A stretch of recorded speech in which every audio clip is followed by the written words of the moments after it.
You know that whole abundance mindset? Live in abundance and your dreams will come true. Maybe there's something to it, but I don't really much care for that way of thinking. I'm too left-brained for it. Plus, it's all vague and hand-wavy, and you'd think the concept would be abundantly clear. Anyway, instead of abundance, I like to live in poverty. In a state of abundance, there's no checks and balances. I wouldn't even know what to do with that kind of freedom, unlimited resources, you know? Like back in the day when I was given free rein to be a spoiled little kid, drinking all kinds of Coke and not flossing. Certainly had an abundance of cavities and mercury amalgam fillings. We'll probably explain what you're seeing here today. In poverty, there's limits, constraints. And that's a good thing, as an article title from 2020 might have read. In a constrained situation, one is forced to find a solution. As a mathematician, I know an optimization problem when I see it, and also student debt with joblessness. By the way, I'm very much unqualified to give financial advice. With this poverty mindset, we're above finances. So this is for anyone, rich or poor, for anyone along the socioeconomic normal curve. I myself am on the abnormal curve, which is really just a normal box. So I like to think inside the box. I live in a box made of cardboard. And maybe you find that offensive that I just said that. Because by all appearances, I have privilege standing out here, enjoying the Canadian wilderness, and yes, I must be careful out here talking about this. I don't want to offend anyone. You know, the whole political and economic situation here in Canada, how it is. There's likely an unstable homeless guy out here hiding. You know, point of privilege, eh? The preferred term's person experiencing homelessness. Sorry, Larry, I'll use the proper terms next time. Unhoused person works too. Yeah, sorry. Man, you literally scared the pants off me, you know? I think you mean figuratively, eh? Yes, according to most, my entire existence is a privilege. I used to be an English professor. You know, I was born in a prosperous era with a great family and a first world country. Got a nice face and a privileged tint to it. Sunburns easily, but things change. Financial situations change and families change. Moles change. First world countries certainly have changed into whatever this is I'm in now. Do you ever look at all the cars and buildings, wires and computers holding it all together and wonder how it's even feasible? If you live in an abundance mindset, you might not think anything of it, but in a poverty mindset, it just all seems so impossible. It's a lot of work to keep it all going. And sometimes I think, what if one guy had to do all that work? He'd have to work his ass off. Thank God for third world countries. Anyhow, not to be alarmist or anything, but it all seems so bleak lately and all seems so fragile.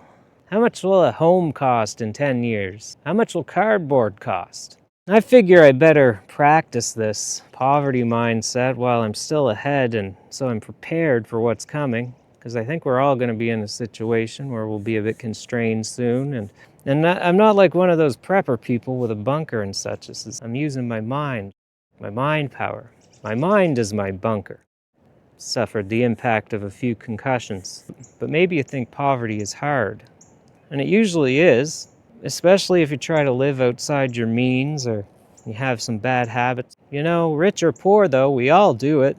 Like gambling, smoking, gluttony, and avoiding paying that guy back that you owe money to. You know, the ultra-rich do it too. They just have fancy ways to do it. Get bailed out or they avoid jail. They don't have to go to jail. Unless it's the jail in their dungeons. It's quite roomy if you're one of the kids in there. So I want to reframe the poverty thinking, not as the offensive stereotype that you might think I've been promoting. It's about a mindset. I like to think of it as modifying your behavior such that living in poverty could be pleasant, even if you aren't in poverty financially. Call it minimalism if you want to, but no, this isn't like living in one of those little white rooms with the table and the plant and the $3,000 MacBook minimalism setup. You know, it's more like my grungy 2014 Lenovo held together with tape, and it's overheating and burning my lap, so I have to use it on the floor. I put it on the floor and sit on the floor, and then it's, I find out that's better. I'm happier that way anyway. It's better for my back, and, and plus, It doubles as a hair dryer. It really changes the way you think, you know? The things the abundance people see as junk, they become precious to you. You really appreciate the small things. For example, if I could get a job in my field, that would be like winning the lottery for me. Since I'm in Canada, you know, I've sent out thousands of applications. The probability is about the same as winning the jackpot. But it doesn't matter, it's all the same. I've got this mindset, so I'm fine with it, you know?